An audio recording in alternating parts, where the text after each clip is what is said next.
প্রিয় হবিগঞ্জ ৪ মাধবপুর চোনারগড়বাসী, আপনাদের সকলকে জানাচ্ছি প্রাণঢালা অভিনন্দন এবং শুভেচ্ছা। আপনারা ইতিমধ্যে জেনেছেন বৃহত্তর সুন্নি জোট সমর্থিত বাংলাদেশ ইসলামী ফ্রন্ট মনোনীত মোমবাতি প্রতীকে আমাকে মনোনয়ন দেওয়া হয়েছে। ইনশাল্লাহ, আলহামদুলিল্লাহ, আপনাদের সার্বিক সহযোগিতা, ভালোবাসা এবং আন্তরিকতার ভিত্তিতে হবিগঞ্জ ৪ চোনারগড় এবং মাধবপুর মানুষের সুখ দুঃখ এবং সর্বাঙ্গীন মঙ্গল কামনায় আপনাদের পাশে থাকার প্রতিশ্রুতি নিয়ে ইনশাল্লাহ মাঠে আসছি। আপনাদের সার্বিক সহযোগিতা আমি সবসময় কামনা করি। আমি মনে করি যে এই বাংলাদেশটি সবার, সকালের সবান্ধবে সম্প্রীতির মাধ্যমে, আন্তরিকতার মাধ্যমে চোনারগড় এবং মাধবপুরকে ঢেলে সাজাতে হবে, যেখানে হিংসা থাকবে না, নিন্দা থাকবে না, ঘৃণা থাকবে না। এখানে সকল ধর্মের লোক বাস করবে এবং সকল ধর্মের মানুষদের নিরাপত্তা নিশ্চিত করতে হবে। চা শ্রমিক ভাইদের সুশিক্ষার পাশাপাশি এবং তাদেরকে সামাজিক যে আত্মমর্যাদা সুসংহত করতে হবে, এবং পাশাপাশি মাধবপুর এবং চোনারগড়ের শিল্পায়নের পাশাপাশি এই মাধবপুর চোনারগড়কে আমরা একটি পর্যটক নগরী হিসেবে গঠন করতে চাই।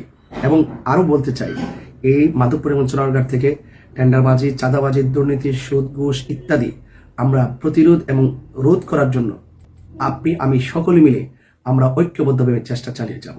সুপ্রিয় চোনারগড় এবং মাধবপুরবাসী, আপনাদেরকে আবারও বলছি, আমরাই বাংলাদেশ। আমাদের সকলকে অনেক নৈতিক দায়িত্ব আছে, অনেক কর্তব্য আছে। সেই কর্তব্যের জায়গা থেকে আমি আপনাদের মাঝে এসেছি। দীর্ঘ 22টি বছর আপনাদের সাথে আমি আধ্যাত্মিকতার চর্চা করে, নীতি নৈতিকতার মাধ্যমে ওয়াজ মাহফিল করে আপনাদের সাথে আমাদের একটি ধর্মীয় সম্পর্ক তৈরি হয়েছে। এখন আমি আপনাদের পাশে থেকে একটু মানবিক কাজ করতে চাই।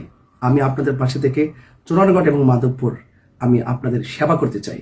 আশা করি বিগত 22টি বছর আমাকে ওয়াজ মাহফিলের মাধ্যমে নীতি নৈতিকতা চরিত্র গঠন করার নেপথ্যে কোরআন সুন্নাহর আলোকে আমাকে যেভাবে আপনারা পাশে পেয়েছেন এবং পাশে রেখেছেন, আশা করি আপনাদের সেবাদানের লক্ষ্যেও আপনারা আমাকে পাশে রাখবেন এবং আপনাকেও আমি সর্বক্ষণিক পাশে চাই।